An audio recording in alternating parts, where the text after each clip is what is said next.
Here we are at the back of the house. I took that off. And I'll put it back on. But I did that because I wanted to see if these wires were live. At one time we had air conditioning units back here. And they're not. They're not. And see the way these are sealed? The new ones should have been sealed. And these holes should have just been cleared up. You really don't want these holes in the living envelope. But you got them. There was one here and there was one here. That's where the original HVAC condensing units were. And they wanted to put a tree here. I don't blame them. They moved them over here. Nobody goes over here. Don't blame them at all. This is the electric meter. It should be sealed on 3 sides, kind of like those other ones were. It's below grade. I get that. This is the clothes dryer vent. A little worse for wear. I'm going to clean that before you move in. Probably replace this. You're supposed to have a backdraft flap. What that'll do is allow cold air to shoot in there when negative pressure develops after your clothes dryer stops, and then it's going to wrinkle all your clothes. Coming along here is pretty nice. This is called printing. It's called printing. I like that. I like that a lot. Okay, come over here. This wasn't required when the home was built. That you should have rubber booties on these to protect that. If you get in here and you don't know that's hot, that's L1 and L2. You don't belong in this cabinet. I get that. But you're supposed to have those little rubber booties in there. Sure are. Coming along, we got AFCIs. Only locations in occupied homes. Only locations. And when this home was built, they were only required in the bedrooms. Bedrooms. Today, most of these would be AFCI. So I'm going to say that, it's limited because it's a safety thing. But it wasn't required when the home was built. The little rubber booties were not required when the home was built. That's a safety thing.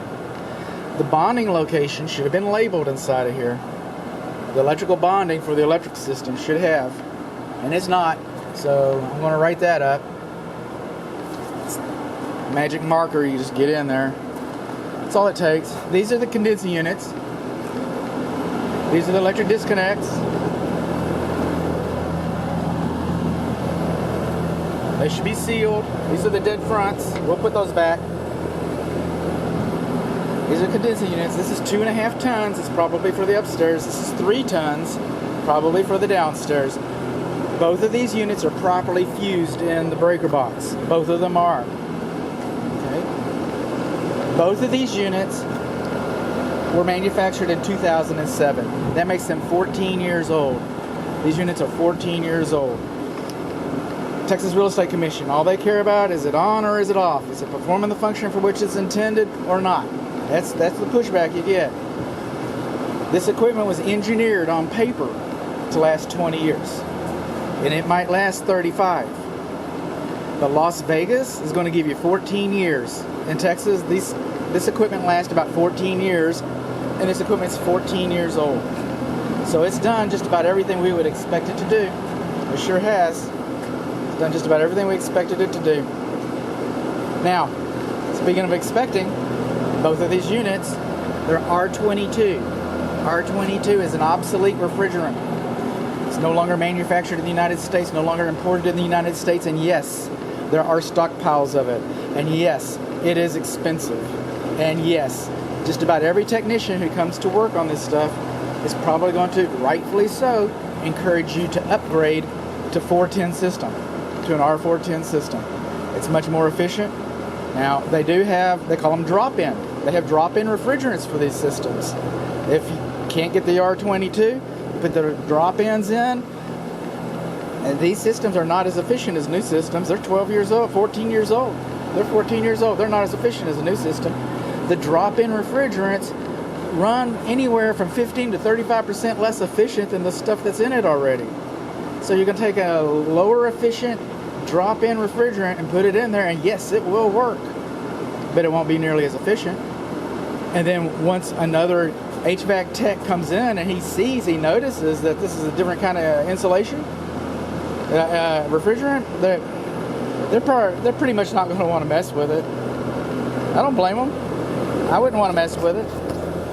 When these units were installed, this line insulation was acceptable. It was acceptable when these units were installed. But see how soft that is? UV, rats, take your pick. All this stuff, that cloth tape, it'll deoxidize.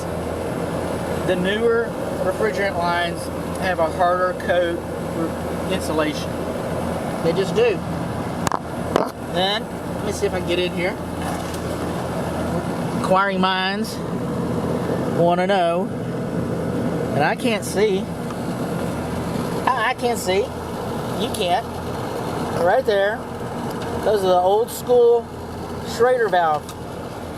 Look that one up. Schrader valve. Refrigerant service port caps. The newer ones, they would be anti-theft caps on there. Where they're located, nobody's going to get to that, but all the same. So that's the air conditioning systems. A little bit of clothes dryer, because that's what we do. And that's your electric service panel. And that's your electric meter. We're on the west side of the house. We're on the west side of the house.